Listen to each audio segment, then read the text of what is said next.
नमस्कार दोस्तों, मेरा नाम है अंशुमन नायक और आप सभी का बहुत बहुत स्वागत है इंडियन डिफेंस न्यूज की डिफेंस टॉक सीरीज में, जहां पर हम रोज नए नए डिफेंस अपडेट्स के बारे में बात करते हैं। तो चलिए देर न करते हुए आज की वीडियो शुरू करते हैं।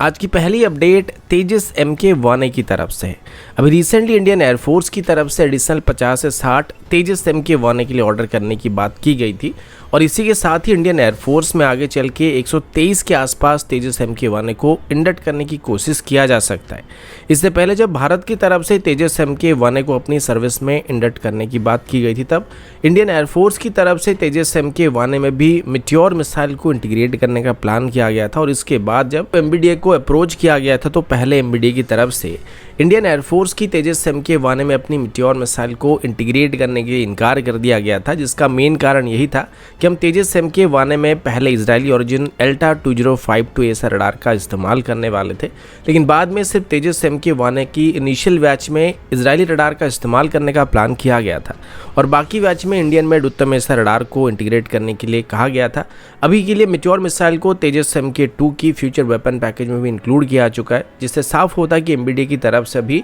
मिट्योर मिसाइल को उत्तम ऐसा रडार के साथ इंटीग्रेट करने के लिए क्लियरेंस दिया जा चुका है। तो इससे उम्मीद किया जा सकता है कि जो भी तेजस MK-1A में उत्तम ऐसा रडार का इस्तेमाल किया जाएगा उन्हें हम आसानी से मिट्योर मिसाइल को इस्तेमाल कर पाएंगे। अब फिलहाल ये एक स्पेकुलेशन है, लेकिन जहां तक बात रही तेजस MK-1A की, तो मुझे नहीं लगता कि अगर इनमें मिट्योर मिसाइल नहीं भी लगता है तो हमको कोई खास फर्क पड़ने वाला है, क्योंकि अस्त्र मार्क 2 और मार्क 3 जैसे मिसाइल जो कि आने वाले 5 से 7 सालों के अंदर कंप्लीट होने वाले हैं, तो ये भी तेजस MK-1A की डिलीवरी कंप्लीट होने तक प्रोडक्शन में एंटर कर चुके होंगे, जो कि मिट्योर मिसाइल की एक इंडिजिनस अल्टरनेटिव की तरह काम कर सकता है और ये कॉस्ट इफेक्टिव भी पड़ने वाले हैं। तो हमें तेजस MK-1A में मिट्योर मिसाइल को इंटीग्रेट करने की खास जरूरत नहीं पड़ने वाली है।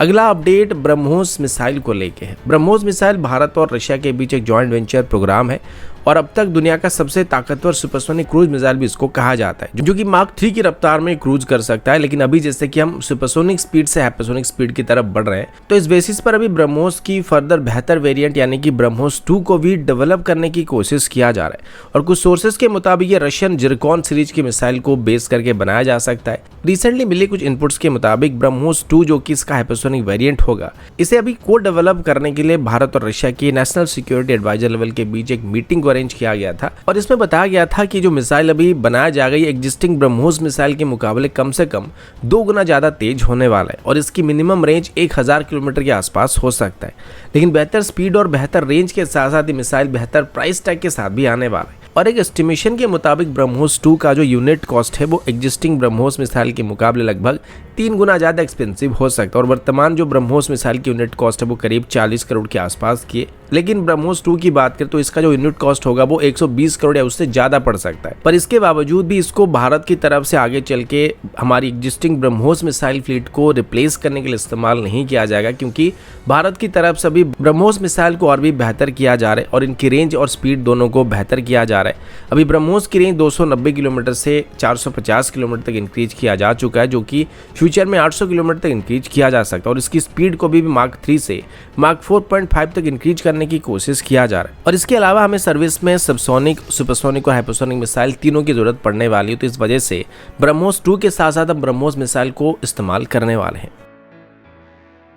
अगला अपडेट टाइटेनियम अलॉयज की तरफ से है। आमतौर पर इनको एयरक्राफ्ट की एयरफ्रेम को बनाने के लिए इस्तेमाल किया जाता है, क्योंकि ये काफी हल्के होते हैं जिससे एयरक्राफ्ट की वेट को रिड्यूस किया जा सकता है, लेकिन साथ ही बहुत ही टफ भी होते हैं, जो कि नॉर्मल स्टील के मुकाबले काफी ज्यादा टेम्परेचर और कोरोजन रेजिस्टेंस को झेल सकते हैं और इसी वजह से इनको एयरक्राफ्ट में इस्तेमाल करना पसंद किया जाता है। लेकिन ये काफ़ी महंगे भी पड़ जाते हैं। पहले इनको इंपोर्ट करना पड़ता था, लेकिन अभी इनको भारत में बनाया जा सकता है और अभी खास करके मिस्र धातु निगम लिमिटेड की तरफ से एक स्पेशल टाइटेनियम अलॉय को बनाया जा चुका है, जिसे इंडियन आर्मी की फ्यूचर टैंक में इस्तेमाल किया जाने वाला है। इसे सबसे पहले तो हमारी लाइट टैंक जोरावर में इस्तेमाल किया जाएगा, जिसके टेस्ट को इसी साल के एंड तक करने का प्लान किया जा रहा है। अब लाइट टैंक की सबसे बड़ी खासियत इसका वेट होने वाला और हल्के होने की वजह से नॉर्मल टैंक्स के मुकाबले तेज भी होता है और पहाड़ी एरिया में आसानी से ऑपरेट कर सकता है। अब नॉर्मल स्टील के साथ अगर इनकी चेसिस को बनाया जाता है तो इनका वेट रिड्यूस करना थोड़ा आसान नहीं होगा, लेकिन अगर इसमें टाइटेनियम अलॉय का इस्तेमाल किया जाता है तो हम टैंक की मजबूती को बरकरार रखने के साथ साथ इसकी वेट को भी कम कर सकते हैं और ये टेक्नोलॉजी आगे चल के हमारी फ्यूचर मेन वेल टैंक में भी इस्तेमाल किया जा सकता है।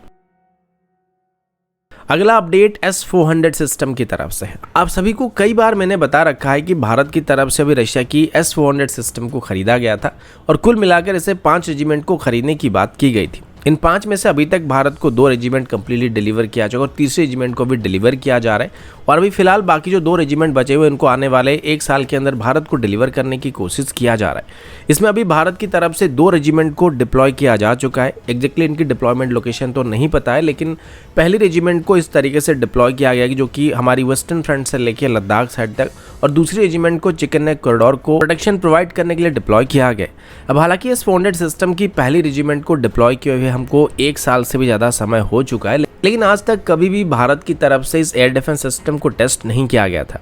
इससे पहले जब इंडियन टीम ट्रेनिंग के लिए रशिया गए हुए थे तो वहाँ पर S-400 सिस्टम की टेस्टिंग किया गया था, लेकिन भारत में डिप्लॉय करने के बाद आज तक इनको एक बार भी टेस्ट नहीं किया गया। और अभी ANI की तरफ से पब्लिश किए गए कुछ रिपोर्ट में बताया जा रहा है कि अभी जल्दी ही भारत की तरफ से अपनी S-400 सिस्टम की पहली टेस्ट को करने की प्लानिंग किया जा रहा है। अब पहली टेस्ट के दौरान भारत की तरफ से हाई स्पीड एरियल टारगेट को इसमें इंटरसेप्ट करने की कोशिश की जाएगी, जिसमें शॉर्ट टू मीडियम रेंज की एयर डिफेंस सिस्टम और इंटरसेप्टर मिसाइल का इस्तेमाल किया जाएगा। अब आप सभी को पहले से ही पता होगा कि S-400 सिस्टम के साथ करीब 4 तरह के इंटरसेप्टर मिसाइल आते हैं, जो कि 40 किलोमीटर से लेकर 400 किलोमीटर तक एंगेज हो सकते हैं। तो अभी शायद 40 किलोमीटर और 120 किलोमीटर तक स्ट्राइक करने वाले मिसाइल को टेस्ट करने की कोशिश भारत कर सकता है। तो दोस्तों, अभी के लिए इतना ही। मिलता हूं आपसे अगले वीडियो में, तब तक के लिए जय हिंद, वंदे मातरम।